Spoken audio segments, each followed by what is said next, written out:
Geweldig. Okay, gentlemen. Today, we'll see. Sometimes you guys have a rabbi that sometimes gets stuck telling too many stories, but we might actually finish the parak today. Finish the second parak. We're in Tomer Devorah, parak base, the second parak, and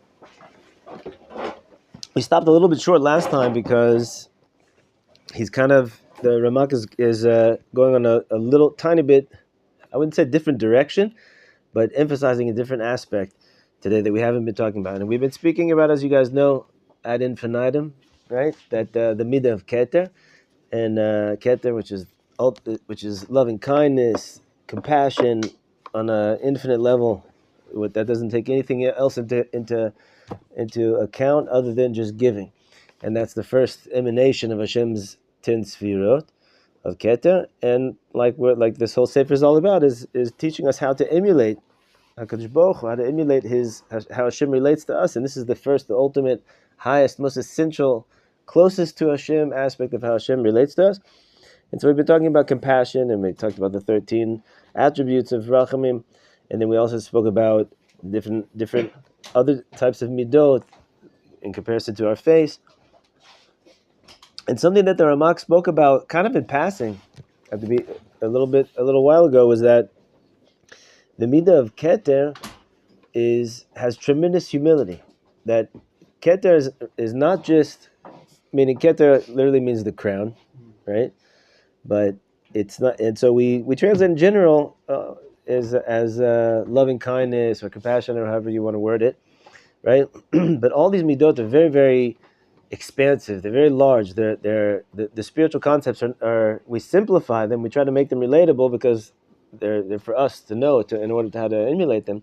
But they're also multifaceted, and one of the aspects of keter is humility, which we spoke about, and we spoke about humility in the context of that keter is on one hand, it's the highest of all the Eser Midot, right? And it's pouring down abundance into all the of a place of humility, right?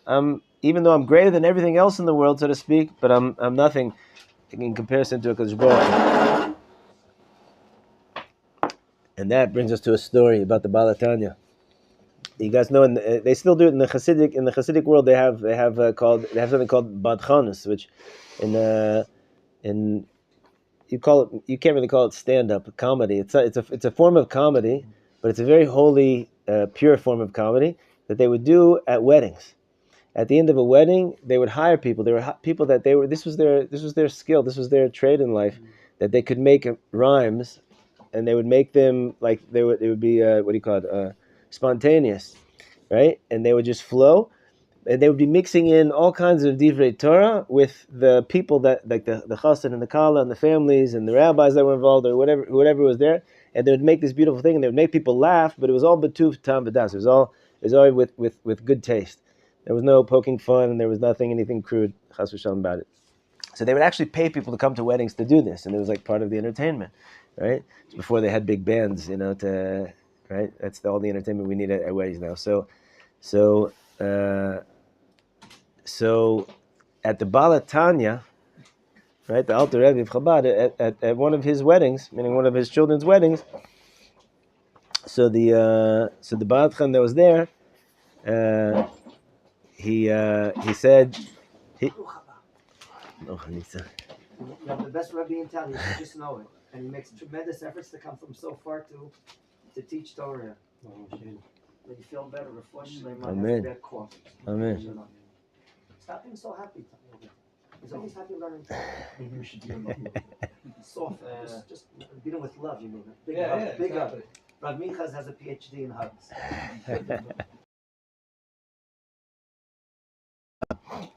So anyway, the Barchan says, he said an amazing thing. He said, Rebbe, the Baal Tanya was like, you guys know him, everybody has heard about the Baal Tanya. He was just like, out of this universe, and he said, Rebbe, between us and you, there's such a far distance. Meaning, your level is way above anything that we could possibly fathom. He said, and he said this in a beautiful. I think they even know the words that he said, but I don't know the words. But he said, but even though that's true, that we can't even come close to you, in that sense. He said, but really, what's the difference between us and you? Because between us and you and HaKadosh Baruch Hu, it's infinite. So even though you're so much higher than us, but there's infinite between you and HaKadosh Baruch Hu, and there's infinite between us and HaKadosh Baruch Hu. So really, we're really the same, right? Huh? Right. So they say that the Baal HaTanya loved that. He loved that Ba'at so he really got a lot of hana from that. And that's the Indian of Keter. Keter is so high. It's, you guys know that the peak of davening on Shabbos morning, right? Everything, I'll peak Kabbalah, everything builds up to the next thing. But the peak of the davening is when we say, in Nusach, Sfard, and Sfaradim, we say in the Kedusha of Musaf, Keter, right? And if you have ever been in a Hasidic shul, so the screaming that goes on when they say the word Keter is depends on the Hasidus, but very loud. The Indian is Keter. That's, and like the Arizal says, all of the tefillahs go up at that moment. That's what breaks through. Everything goes up, right? There's lots written about Keter. So Keter is like way up there, but it's where it is in its place is with total humility, kindness side, right? And that's what the Ramak is going to teach us today. Without further ado, we're starting the paragraph that says V'hina ikara anava, for anybody that's following along. V'hina ikara anavahu, the main aspect of anava, and this is, I'm going to translate the words directly, and then we're going to translate into our generation, the way we speak about things, because a lot of times when we, so just last the preface here, is a lot of times when we learn the older Sfarim, when they talk about humility, it sounds very, very harsh, and it sounds something that like describe it, Bez Hashem. We're going to explain it to make it very relatable and palatable. So what's the main aspect of anava on a very basic level? Shelo yimtza b'atzmo erech klal, that he doesn't find any value in himself. He doesn't have any. So it doesn't mean that you don't have any value. Chas v'shalom. There's the world and then there's me, big old me, right? The more that a person tries to make something of himself as a get caught up in this world. I don't know, maybe you guys can't relate to that. But most people, in this world, have, if they're not involved in it right now at this minute, they've spent a lot of time in their life. Am I considered good? Am I considered less than? Am I considered more than? In what categories am I better than other? Right? We do this tremendous comparison thing, and it consumes a tremendous amount of our energy, our mental energy. It consumes a tremendous amount of weight in what decisions we make in our life. Yeah, not to. I don't want to interrupt the whole thing, but it's not for nothing that I think the Chazal that from the people you need to have around you, you always search for people that are higher knowledge and well studied than you are, so you bring yourself up to that level. If you take people around you that are lower than yourself, you maybe feel much greater, Right. but you won't learn a thing. Right. So you constantly need to think who's in a higher level than I am. For sure. We don't put our heads in the sand and say that everybody's the exact same thing, right? There's not. There's some people that have tremendous powers, a tremendous skill, tremendous wisdom, tremendous whatever, and there's people that have less. That's not a problem. The question is when I base my self-worth on that, and if my self-worth, I'll get to you in 1 second. If my self-worth is in question, and this is where we all get stuck. The minute that my self-worth is in question, I feel myself in danger. And I go searching. How can I make myself feel worthy and acceptable? And b'derech klal, we do it in what I would call, forgive me, I'm involved in this just as much as the next guy, but in a childish way of, well, if I'm better than him comparatively, so that means I'm okay, right? Even though I might, meaning it's totally relative, it's totally subjective is what I'm saying, right? So, and Akol b'seder, kol od, that everything's fine as long as I'm higher in status as these guys, even though right? Doesn't make a difference what's right, what's wrong, or whatever, right? I get you one second. Let me one question here. No, like the comment, I would say sometimes you learn, uh, like teaching, like a rabbi to his students. Sometimes he learns stuff, or like a dad to his children. So yeah, I think it's okay to be like with people who don't know as much as you, but as long as you like want to teach. Right, right. Yeah. Mekablin den min den. We receive one from another, right? Rabbi Nachman says that. Rabbi Nachman says, I didn't forget about you, but Rabbi Nachman says that every person has an aspect of him that, in that aspect, he's the Gadol Hador. He's the tzaddik of the generation with that particular aspect.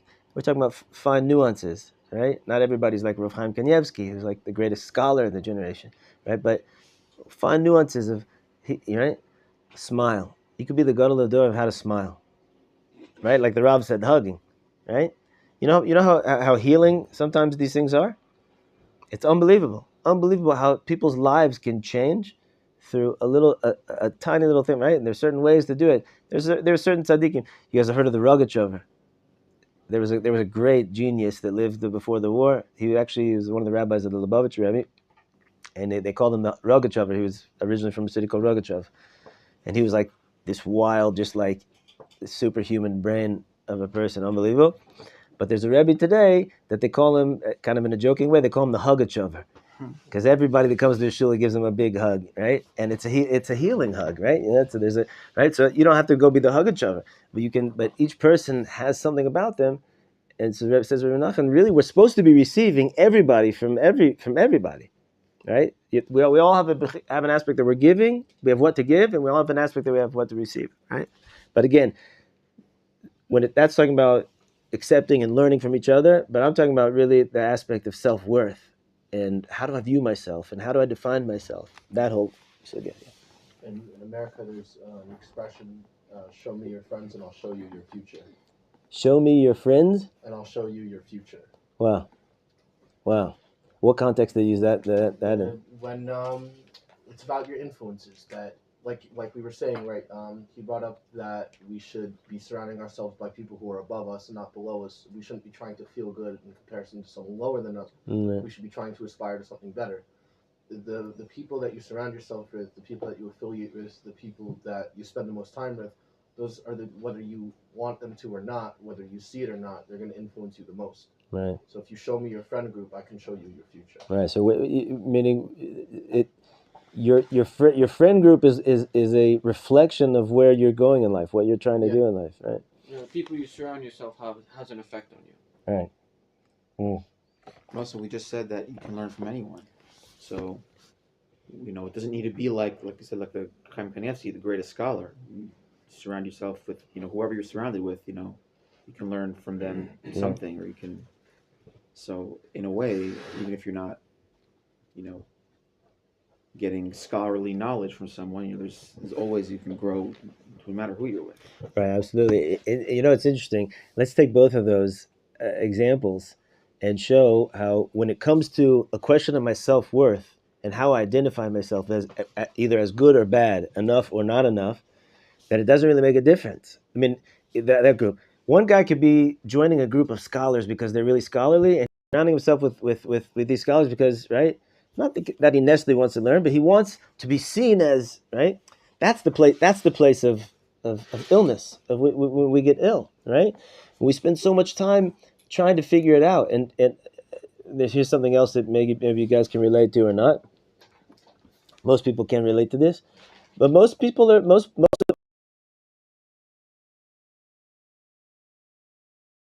millions of judgments every day, all kinds of things. We don't even realize we're judging people, right? In good ways and bad ways. But many times when a person feels a less than feeling, I'm less than these people, I'm less than this person, right? So automatically, his mind does this whole gymnastical type of move that, but he must be blah, blah, blah, and really, so that he's not as good as it seems, right? Oh, well, it's only because he was born like that, but if he was born in the situation I was born in, so it would be different, right? What is that? He's great. I'm also great. Doesn't make any difference, right? Why do we have to do these gymnastics?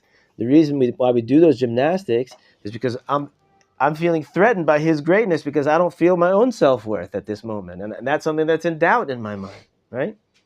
This whole question, this whole sugya, this whole tremendous amount of expenditure of energy throughout our life of what's the narrative of who I am, right? And therefore, conclusion is I'm wonderful or I have value or I'm good enough. We spend, I mean, gentlemen, I don't know. You can think for yourselves, but I can tell you for myself from where I come from in America. I can say that this is the lion's share of a person's psychology, of what he's doing in his life. Right? There's a great rabbi. Just 1 second. A great rabbi that we've spoken about before, Rabbi Dr. Avram Twersky, and he wrote something like 80 books or something, which was just a story within a story. His first book, he took to a publisher and they said, this is never going to sell. They rejected. He took it to the second publisher. No, thank you. I think he went to 18 publishers and it got rejected by all of them. And he went to the 19th and they said, okay, let's print it. They printed it and it became a bestseller in the Jewish world. And because of that, he kept on writing and we have 80 books from him. But he used to say he was a brilliant, unbelievable person. One of the guy who wrote with all the peanuts stuff. Right. And he was actually one of the national experts in America about addictions. He had an addiction center, a psychiatrist for addictions and everything. But the point is that he said about himself, I wrote 80 books. I don't know what the number is, 70 books, whatever it is. But really, I only wrote one book in 80 different ways. And what's that book about? It's all about this plague that we have in our generation of a lack of self-worth and self-esteem. I love his story about the love and the fish. The love and the fish. Tell us the story. That he says about food. Always when you give a gift, you do that because you want something for in return. It can be love, it can be different. So he's, the way he explained it was mamash. One of his famous little short movies that I've seen passing by, especially like on Facebook or something, many times that I'm very impressed by. The way he sees things and he teaches. Yeah. And so he says about himself, you might think that the concept of a lack of self-worth and self-esteem, it becomes because you come from bad parenting. Your parents didn't, right? He said, you might think that that's true. And he says that certainly is true, right? That difficult parents can make it hard for a person to have a feeling of self-esteem, self-worth. He says, but my parents were great. He said his father was a Hasidic Rabbi. He was like an excellingly amazing parent, both of his parents. And he said, and he was being groomed to be the next Rebbe. He decided at one point that he wanted to go into medicine, so he became a doctor. He said, but I've been successful in my life. I don't have any reason on paper to have a feeling of lack of self-worth, self-esteem, but I do. And so he talks about it as a Yetzer Hara. It's a Yetzer Hara, right? But anyway, the point is that we're engaged in this struggle with ourselves in our mind. So much of our day, so much of our years, so much of our lives. That's the piece that the Ramak is talking to here. When the Ramak says you shouldn't find any value in yourself, it doesn't mean chas v'shalom you should feel like you're a nobody, you're nothing. He's saying, stop worrying about you. Right? There's a famous story about Rav Soloveitchik from YU, when he was a yeshiva bacher in Europe, and I think in Lomja. I don't remember where he learned, but they in the Litvish yeshivas of that generation, the places that really had a concentration on Musar, so they would have a Musar room. You guys ever heard of that? They would have a room. It's usually like in the attic of the yeshiva, and bochrim would go there and they would, kind of give themselves a little flagellation, beating themselves up a little bit to try to humble themselves and work on their midot. And in that room they would learn Musar, and they would, that's what they would do. So anyway, he tells the story that he was a bocher and he was downstairs learning. He's trying to learn, and he hears a guy upstairs the whole day walking back and forth saying, "I'm a nothing. I'm this. I'm off of Ephraim. I'm just dust and ashes. I'm nothing." And why what? And he's going back and forth. He's trying to work on his humility. So it was breaking his concentration. And Rav Soloveitchik walked up there and he said, He said, you know what? All day long you're talking about yourself. Why don't you just go learn Torah and talk about Hashem? And he's trying to reach humility, but it's all about him, right? So that's the point. That's the point. Stop making an issue about yourself. Stop making a whole thing about a narrative, who you are, what you are. I'll tell you what you are. You're a piece of God. Good? Finished. All right? We don't have to worry about that anymore. That one, put it in your pocket. I'm a piece of God. That's the real me. Now let me go through life doing what I'm supposed to be doing in this world instead of wasting so much time thinking about who am I, where am I, am I better, am I good enough, did I do enough, did other people at my age accomplish, did I accomplish? All that. You shouldn't find any value in that. That whole discussion, that whole type of self-questioning that we're involved in, right? You might never figure it out. You won't figure it out because that really doesn't have any value. Your value is the fact that you're a piece of God. That's your value. Now be a piece of God and express that through your life and stop wasting time. That's the point. You hear it? It's very relatable, right? When we speak it out like that. Ela yachshov shehu ayin. You should think of yourself as like not even there, right? In the sense of minimizing that type of psychology and focusing on HaKadosh Baruch Hu and figuring out what am I supposed to do? Just like the humblest of all men, Moshe Rabbeinu said, "V'nachnu ma kitalinu aleinu." When everybody was complaining, right? The Jewish people were complaining to Moshe and Aaron, and he said, "What are we that you're complaining to us?" Right? What do you mean? What are you? You're the king of the Jewish people, and he's the Kohen Gadol. Right? You guys are the most important. We're not. I'm a nothing. Right? Imagine somebody running for office today with a humble charter. Imagine them coming and say, I'm running for president, not because I think that I'm really worthy or deserving of it, but because my rabbi told me that I have to do it, and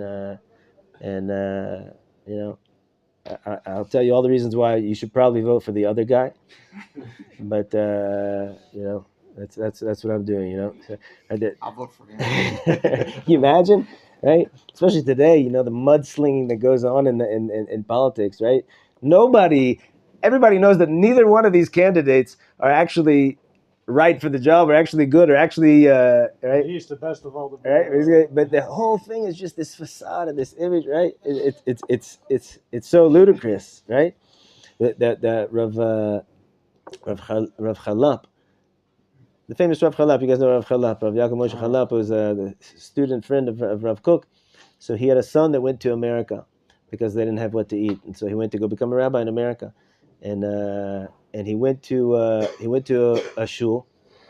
You know how shuls in America, they invite the rabbi for a Shabbos to get a feel for him. He gives droshas. That he stays there for 3 days or something, and then the committee of the shul decides, do we want to hire him to be the rabbi or not? So they made a terrible mistake. They made a terrible mistake, and they invited 2 rabbis on the same Shabbos, and they only realized that once they both got there, right? And so these 2 rabbis that are applying for the position of rabbi of the shul, they're both up on the pulpit over the Shabbos, and so Rav Chalap's son, he said, "I'd like to speak first."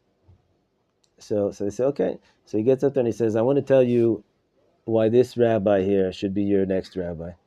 And he goes on and gives a whole drasha and a whole thing about that. And he says, and that's it. And now for the rest of Shabbos, I'm going to sit and I'm going to enjoy the wisdom of this rabbi, right? And he came off the pulpit and he sat there with everybody else, right? So of course, they chose him to be the rabbi, right?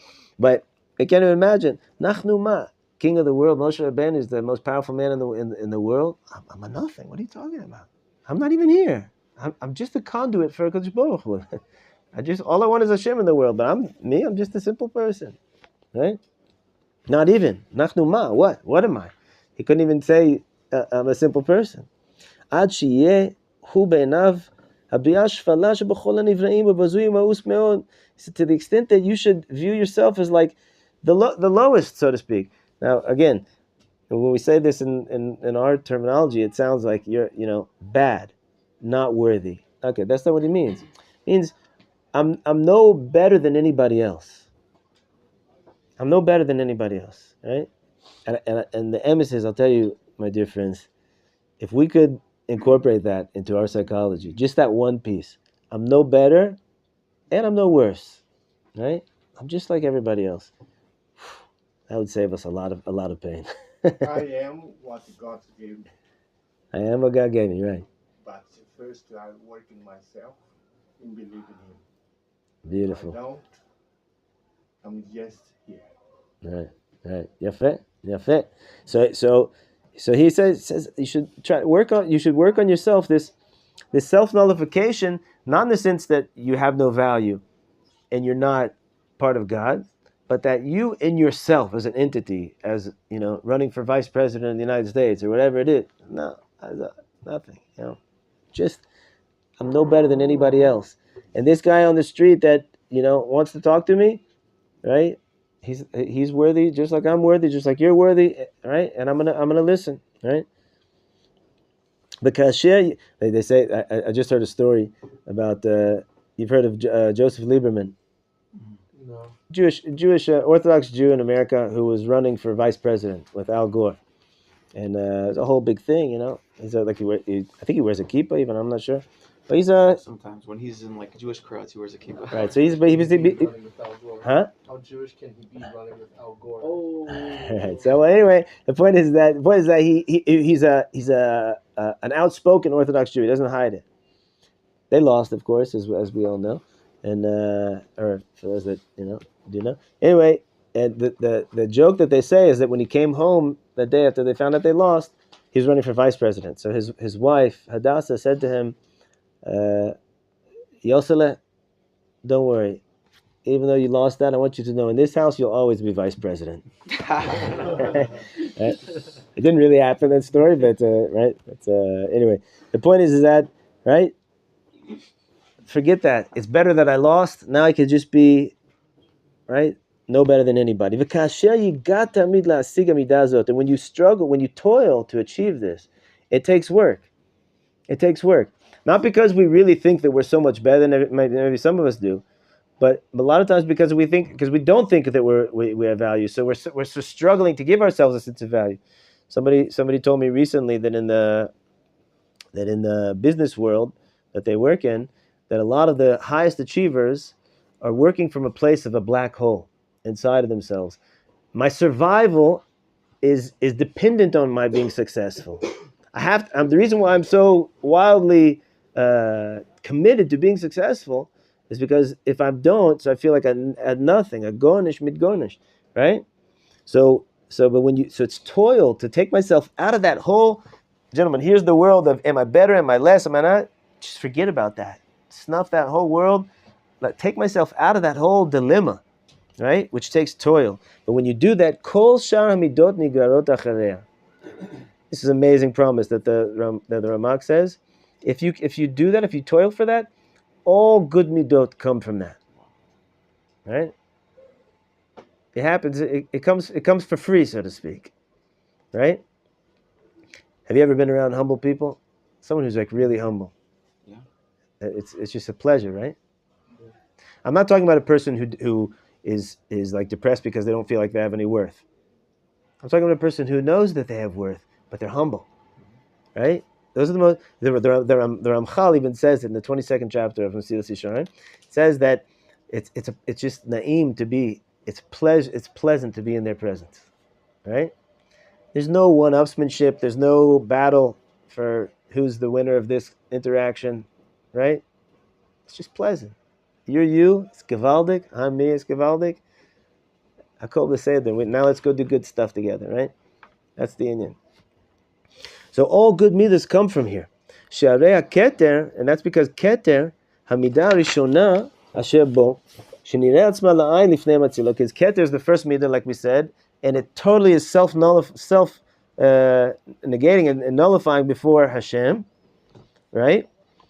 Kach yasim adam. That's how keter is. Kach yasim adam atzmo ayin mamash. So too a person should make himself like I'm not even here.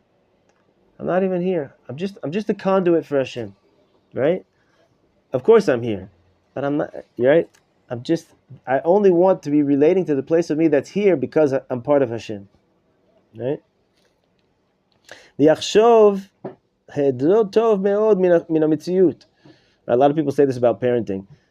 You know, when you say, "Oh, you got great kids," and they say, my whole job as a parent is just to get out of the way and let Hashem raise them, right? Not to ruin them in any way, not to cause them any trauma, right? Just like, right? If you take like an artery, right, like a pipeline, like you want that artery to have no extra anything inside of there, just to be totally clean so that the blood can go as smoothly as possible, right? So too, I want to make myself a pipeline for Hashem to bring goodness into this world, right? The pipeline part, that's my holy soul that Hashem made. I have nothing to do with that. Hashem made that. That's just who I am, whether you like it or not. All the part that I'm trying to pump myself up or I'm feeling bad, that's like cholesterol. That's like filling that pipeline. It's blocking the flow that's trying to come down. Let me just get myself out of the way. For HaKadosh Baruch Hu, right? And therefore, if somebody comes and humiliates you, right, it doesn't have to be in like some excruciating way. Just anytime you feel a snub, you feel a slight to your honor, right? So he says you should view it like they're right. Why are they right? Why do we fight back when a person? I'll get to you in a second. Why do we fight back when a person slights us and we feel like our honor has been disgraced? To redeem yourself? To redeem myself, to redeem my what? Honor. My honor, which is my feeling of self-worth. Ego. If I'm not worried about my ego, my feeling of self-worth, if my self-worth is something that's unquestionable, let's start with that. It's unquestionable. HaKadosh Baruch Hu doesn't make mistakes. He made my soul, right? The first thing you say in the morning, Hashem, the soul that you placed inside of me is holy, right? It sounds like self-esteem and humility is tied into a certain sense of confidence. Yeah. And a lot of people would say that confidence would be the opposite of humility, but they really have to go together. Exactly. Right. The whole question is if my self-worth is on the line here, if that's at stake, so then I got to fight because that person has to feel that I'm worthy. Otherwise, like, right, we end up running for president or something like that, right? So, but once I clarify that to the depth of absolute clarity, my self-worth is unquestionable. It doesn't matter what you do to me. It doesn't matter what you say to me. It doesn't matter how you treat me.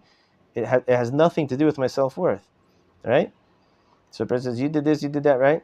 Let me tell you a story. You wanted to say something right after? Well, I just wanted to say, I used to live in Southern California, and you were talking about like Keter and having like a clean heart and all this, and like the tube for Keter. And he told me one time, he was like, man, life is tubular. And now I'm just starting to understand that. It's so true, life is so tubular. It really is. It's just like West Coast slang. Tubular. Gnarly, dude. And also like revenge. Revenge is like got to be the biggest tie bone.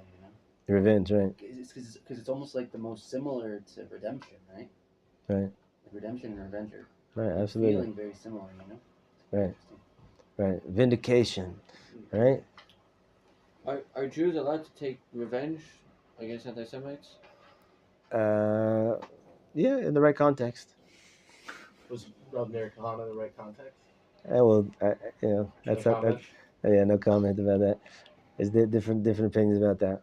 But the emphasis, I don't really know so much about Rav Meir Kahana, so I just can't. I can't. I would be, it would be foolish for me to comment on it. Right. Listen to this Misa. This is a great Misa that I think that really expresses this point. The Sfas Emes was the Rebbe of Gur. He passed away about 130 years ago, 140 years ago, give or take, 120 years ago. And when he was an orphan as a child, and so his grandfather raised him. His grandfather was the Rebbe before him, the Chidushei Arim, which was one of the biggest Rebbes in Poland. They say he was one of the most brilliant minds in the last 500 years. Anyway, he raised his grandson, and he raised him, in the Hasidic world, by the Rebbes, when you raise a child, you raise them for greatness, and so he was pushing him. Anyway, the Sfas Emes was pushing himself, right? He was a very, very holy person, and as a young boy, he would stay up all night with his chavrusa learning Torah every night, and then they would sleep like 30 minutes, 45 minutes before davening Shachri, so that they would have strength to daven with kavana. right? So Did you sleep during the day at all? yeah, he would sleep during the day a little bit, yeah. Right. But he was a person. He didn't let himself sleep so much, and he didn't let himself eat so much. Except for there's another funny story about eating a challenge. I'll tell you another time. But if you remind me, I'll tell you at the end of the shir. It's not connected to what we're talking about. But he actually said at the end of his life, I don't regret withholding sleep from myself, but I do regret that I didn't eat well enough. He said he did say that. But anyway, the point is, our story is like this. He was sleeping for that 45 minutes before davening, and his grandfather, who's raising him, the Chiddushei HaRim, comes in and sees him and his chavrusa sleeping on the bench in the shul or wherever it was, and he wakes him up. He says, it's not a time to be sleeping. There's a time to be waking up and to make preparation for davening. And so what did he say? He said, "You're right, Zaidi. You're right." Right? That was it. The Rebbe walks away, and his chavrusa, you're up all night learning Torah, and now you're just sleeping. Now Davka is a preparation for davening, right? The only reason why he rebuked you is because he doesn't know what you're really doing, right? So he said an amazing fundamental, gentlemen, take this one, don't lose it. He said, you don't understand how it works, my friend. He said, if Hashem sent me rebuke through my grandfather, so he said that rebuke is good. If my grandfather didn't exactly hit the nail on the head, where I need rebuke specifically, so that's okay. But I'm not gonna pass up rebuke. That's holy, right? I'm gonna use that rebuke and I'm gonna take it for somewhere else. I don't have to argue. Why would I have to argue with my grandfather so that my grandfather should think that I'm a tzaddik? My grandfather loves me. He knows that I'm just an neshama. That's what I'm here, and that's what we're all doing. I don't have to do that, right? You hear that? The rebuke was from Hashem through his grandfather. Right. Right. Why should I pass up on such an opportunity? Matter of fact, it says in Pirkei Avot, you guys know that it says that there's 48 ways that a person should acquire, that he has to behave in order to acquire Torah, and one of them is he has to love rebuke. Ooh, how many people do you guys know that love rebuke? What's rebuke? Not enough. Rebuke is if a person tells you that you've done something wrong, right? No, it sucks when people rebuke you. Right. I think that sums it up, right? Aggravating, infuriating. Nobody likes to hear that. Yeah. Nobody likes to hear that. Depends Right? who. Huh? I'll be honest, for me personally, it depends who. Like if someone's rebuking me, I'm like, okay, I know that they're, they know what they're talking about and they're well-meaning, I'll take it. If I'm reading a Sefer, I love rebuke, But if it's someone that I consider, maybe he doesn't really know what he's talking about, then I'm like, who are you to, tell me? Right, and also it makes a very big difference how a person rebukes, of course, right? So if the rebuke comes and is striking at your self-worth, so then you automatically, like we said, anytime my self-worth is in question, I'm going to fight back. It's just an automatic reflex, right? But if they're not making a blow at your self-worth, right? Or you're able to interpret it that way that they're not, right? There's a story about the Chafetz Chaim. There was a boy in the yeshiva in Radin that was like he was struggling with his emunah, with his taivas, and he was breaking Shabbos a little bit, and he was smoking cigarettes on Shabbos, and so one time the Chafetz Chaim was walking and he saw him, he was smoking, and he quickly threw his cigarette down on the ground. But the Chafetz Chaim saw it, and he stopped, and he just walked up to him and he grabbed his hand, and the Chafetz Chaim started crying, and he said, Shabbos. He's crying, Shabbos. Right? It's nothing to do with you. I get it. It's hard for you. You're a bacher. You're struggling with emunah. I get it. Now all that is clear. But Shabbos Kodesh. Do you know what Shabbos Kodesh is? Right? He's crying. It hurts me. Right? Once we start with Chafetz Chaim, we have to be careful. We can end up, for the rest of the week on Chafetz Chaim. Anyway, the point is that Sfas Emes teaches us in that story that when rebuke is coming down, when it comes to you, accept it. Don't fight it. Don't let it go to that place of, oh no, now my self-worth is in question. No, it's not. Nothing can bring your self-worth into question. You are a piece of God, right? So he's right. I'm not right. I probably needed to hear that, right? V'hu hanivzeh asher alav hasham. And I'm the one that it's my fault, so to speak. I'm at fault. Yes, I accept it. V'zot tieh sibat kinyan midot tovat. And if you do that, so then you will acquire all good midot. That sounds pretty good. I don't know, gentlemen. That for me, that I would be excited about that. And imagine if you can imagine yourself. It's hard for us to take ourselves out of that whole system of questioning my self-worth and where my placement is in the world and all that. But if we can imagine that that's just like settled, I was kind of like meditating on this earlier before the shiur. Just imagine being in a place where that whole question is settled. You never have any question anymore about, am I good, am I worthy, am I lovable, am I great, am I godly? You got it. It's settled. You never have to think about it again. You never have to place yourself vis-a-vis other people again, right? It's gone. It's erased, that whole question.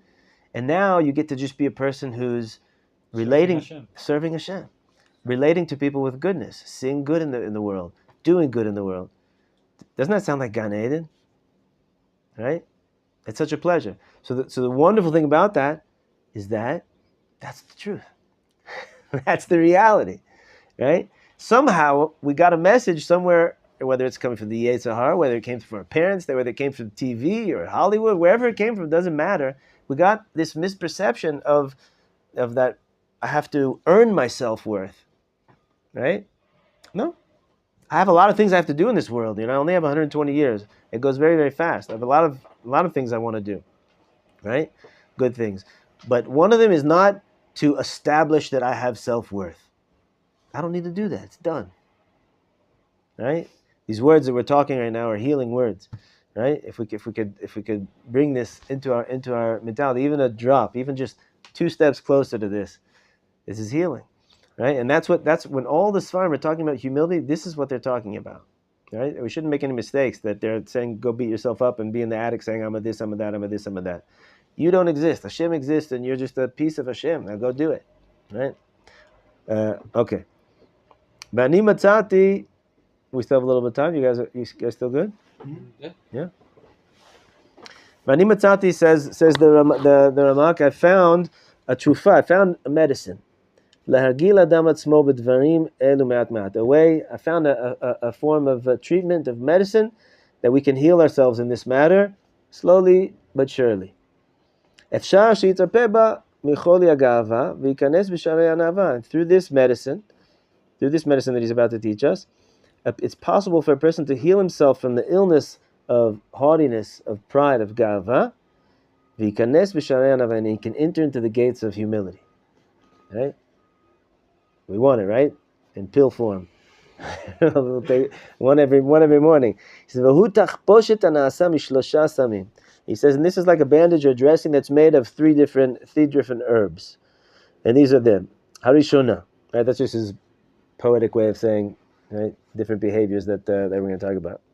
If we could, if there was like an actual medicine, we always love the easy way, right? Just follow this and everything. Kol b'seder, right? Harishona sheyagil atzmo liyot boreach me'akavod kol ma sheyuchal. The first one is to train yourself to run away from honor as much as you can. Right? Don't run for president. Right? Run away from president, not from the president. Run away from being from the title. Right. Run away from the title. Right. From honor. For be reminded, your name will be reminded for eternity. Right, and all the honorifics that go into human society, right, are prestige. All these things are really a continuation of that false narrative that you're either good or you're bad, depending on what you do, right? And depending on who you are and where your status is in society, right? So like we give you status because you did this thing, or you're smarter than, this amount of people in this subject, or you ran this right? My Rav, it says, you guys know it says that Kol Leitzanusa Asira, the Gemara says that you're not allowed to make, I don't know how you say Leitzanut. Mockery? Mockery. That's great. You got great translations. right? You're not allowed to make mockery in this world. You're not allowed to mock people. Stand-up comedy off the table. Sorry, guys, but if unless you could do it like the Bad Chanim from the times of the Balatanya, but we're not allowed to make fun of people and to make fun of things, except for one thing that you're allowed to, and who knows what it is.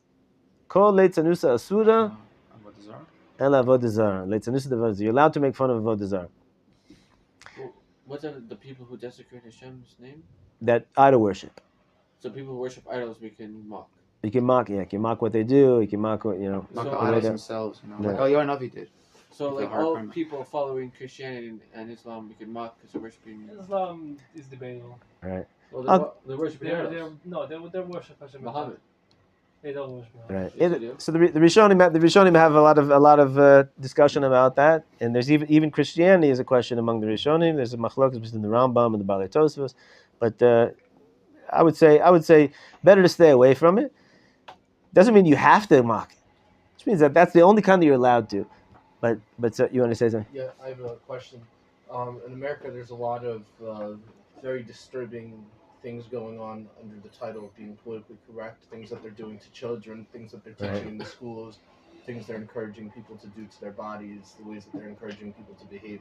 Right. And I saw in response to that, someone said that the only way to fight back against it and to put it back in its place is that ridiculous things are supposed to be ridiculed.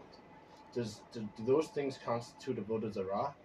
Right. I wouldn't say that it's immoral. According to our Torah, a lot of that stuff is immoral.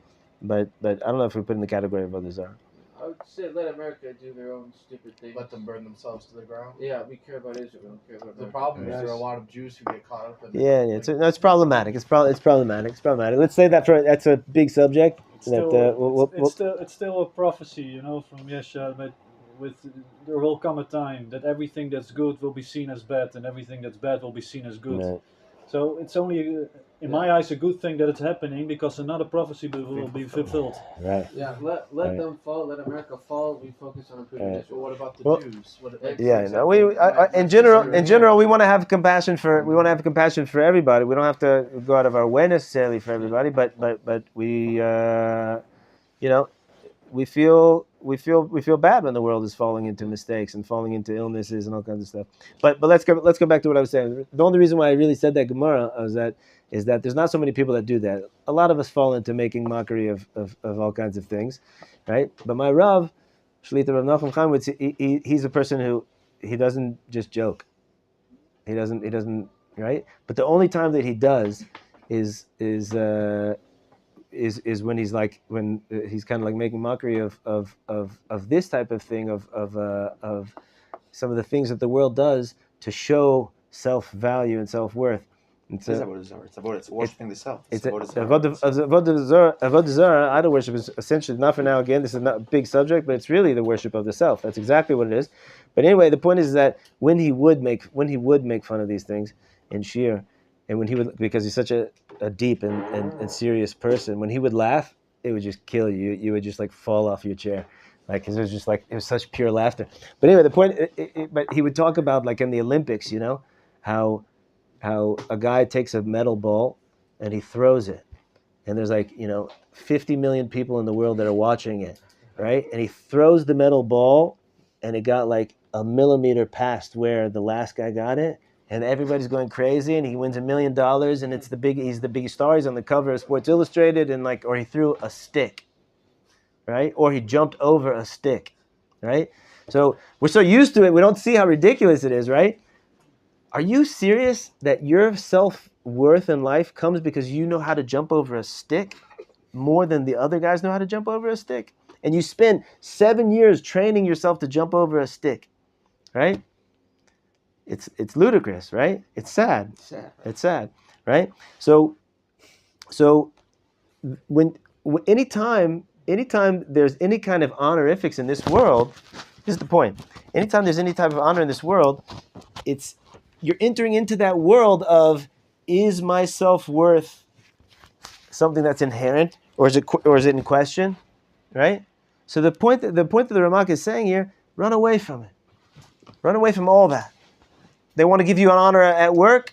You don't need it. they want to stand up, right? When I first started teaching Machon Meir, I was a young man, and I was aspiring to be a Torah scholar, right? But I was just like I'm still today. I was aspiring to be a Torah scholar. But when I first got here, I was a youngster. I wasn't even 30 years old, and I would walk in the room, and the students would stand up for me, right? And I'd look around. I was waiting for the rabbi to walk into the room, right? And I realized that the students were standing for me, not because I'm worthy of that, but just because that's what you do. You stand up for the rabbi, right? And so I went to my Rav Chaimwitz. I told him I can't. I'm leaving the yeshiva. I'm not going to keep teaching. So why? Because they're standing up for me. It's a joke, right? So and then I'm going to get used to everybody standing up for me, and I'm going to become a Baal Gaiva. And he said, he told me something amazing, right? He said, this has nothing to do with the kind of honor that people give in the world to other people. He said, stop thinking about you. It's not about you. He said, they're giving honor to the Torah.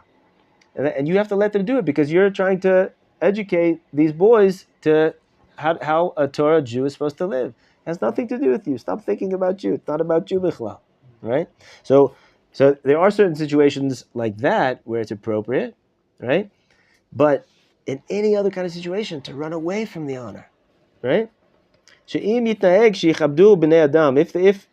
you conduct yourself in a way that you want honor from people and you're looking for honor in this world, so then you become used to it, right? It feels great, right? When people give you honor, prestige, it feels great, right?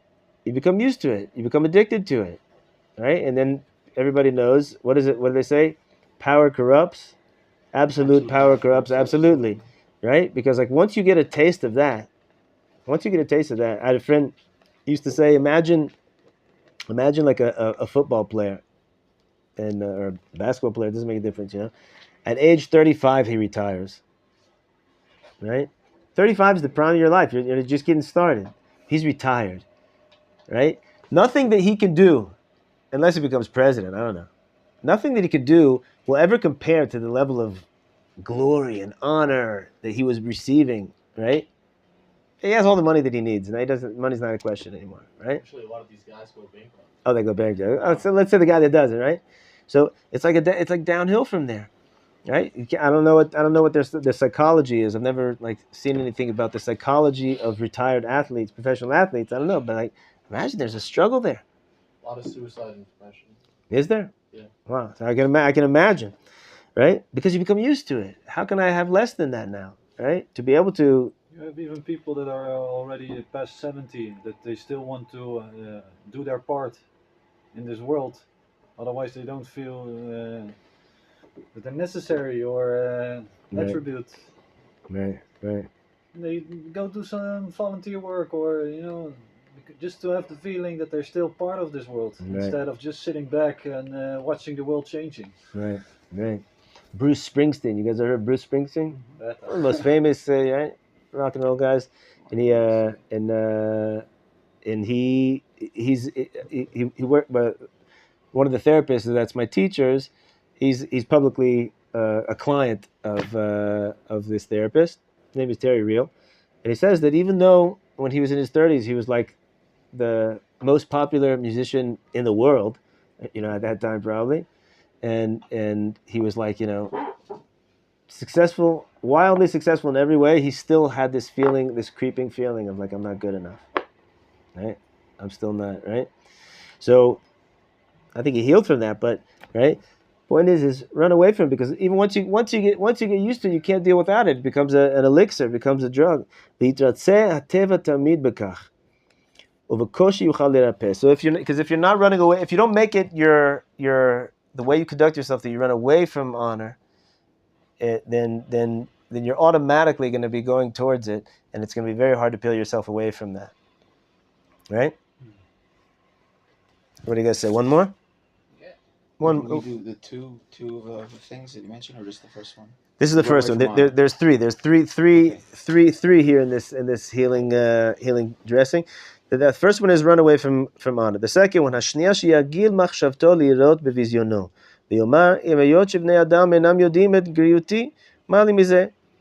Right? So he says you should you should see the you should be cognizant of the low parts of yourself, right? Meaning, some people only see the bad in themselves, and then some people only see the good in themselves, right? And when I say good, I don't mean good like in a godly way. I mean God, like, I got this degree and I've got that degree and I've got this, number in my bank account and all those things, and they think that they're God's gift to man or whatever, right? Train yourself to see the lower parts of yourself, right? It says, and if other people don't see it, and they're praising me and trying to give me honor, he said they don't see what I see. I'm aware of it. Don't I know that I've got this thing and I've got that thing? Whether it's a lack of wisdom in whatever category, or whether it's a lack of skill in something. This one's very interesting. You guys know what that means? I have to go to the bathroom. Right? Paro, he pretended that he didn't have to go to the bathroom, right? No, he went into the river. He went into the river, but he would go secretly so people wouldn't see him. That's why it was also the first plague. Huh? Just to show him that he's Right, not right. godly. He's human. Exactly, but it's such an interesting thing. When people hear that the first time, they're like, what is that? Why would he do that? I mean, it's silly. It's like, pretend you don't have to go to the bathroom. It's kind of silly. I think Kim Jong-un does the same thing. Really? Of North Korea. The propaganda that people of North Korea believe that he doesn't use the bathroom. Wow. Do you think anybody actually believes it? I mean, I'm sure a lot of people do. Like, sadly, probably a lot of them do. Maybe like the ones up are like, yeah, he's just a dude. He's just a guy. Right. Well, anyway, the point is that, like, why that? Why choose that to show that I'm a god? Is because it's a disgusting thing. We don't have to go into detail, right? Going to the bathroom is not a pleasant thing, right? And nobody, if nobody at the moment that they're going to the bathroom is at their best, right? Nobody's in a glorious, right? The greatest God, you're God's gift to man, and now he's sitting on the toilet, right? Whatever. You don't have to go. You get the point. It's like, at the end of the day, we're humbled by the fact that we have to go to the bathroom. I was once in India at the Kumbh Mela. And Kumbh Mela is the largest gathering of human beings in the world. I could look it up. You don't have to. But Kumbh Mela is it's a 6-week long festival on the river. Everybody goes and toils in the river and cremate people and all that kind of stuff. And the day that I went there, it was in a city called Allahabad. And the day that I went there was 20 million visitors. Just on that day. How many portable restrooms do you think that they brought into the city? None, gentlemen. And that was a day that changed my life in many ways. And part of them was that Indian of that there was no bathrooms, and people were just going everywhere, and that it was almost like the godly image, the Tzelem Elokim of people was like just gone. It looked like animals. Right? It was disgusting. We don't have to talk details. Never scratch it from the record. It was too gross to talk about in the first place. The point is that this Indian, a person realizes before, if you're getting too inflated, just remember that you also have to go to the bathroom like everybody else. Remember that you can't jump over the stick as fast as high as this guy can, and there's lots of things that you're not perfect at. And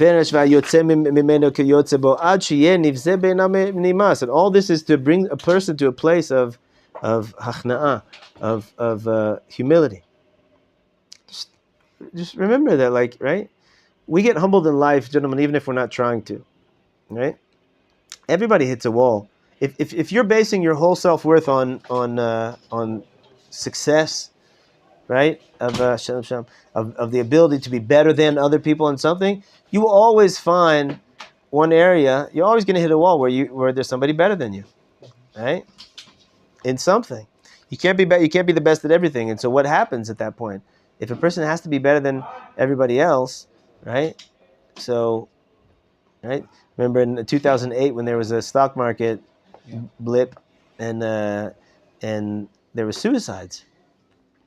There was lots of suicides, and one of the suicides that shocked me was a person who was on I forget his name, not important, but he was one of the wealthiest men in the world. He was like in the top 50 wealthiest people in the world, and then because of like the stock market, he went down. He was like number like 62 or something like that, and he committed suicide because of that. And like you realize what it is. It's exactly this thing. Now my self-worth is gone. My self-worth was based on whatever this imagined status thing was, and now it's gone. I have no reason to be alive. I can't bear the pain of not having any worth, any value to myself, right? So all these things they say is to bring a person to instead of getting hit, instead of trying to conquer the world by being the best at everything, and only then you'll feel good about yourself, and then getting clobbered by the world, because we all do, right? So do it yourself. Humble yourself. Recognize your limitations in all these different ways, right? And then it'll be good for you in the sense that, right? You're not seeking it. I always talk about two different pathways. There's the pathway of better than, worse than, yes value, no value, right? Take yourself off of that path, bichlal. Don't even be in that world. Put yourself right here in this other one where, like we said before, I'm a piece of God. I'm doing my thing. I just want to bring godliness and goodness in the world. There's no question about that. That's not in question, right? I'm over here. So I think it's getting late, so I think we'll save the third one for next week. And I do want to. There's a lot more to say about that second one, a different side of the coin. So Be'ez Hashem, we'll save that for next week. Yeah.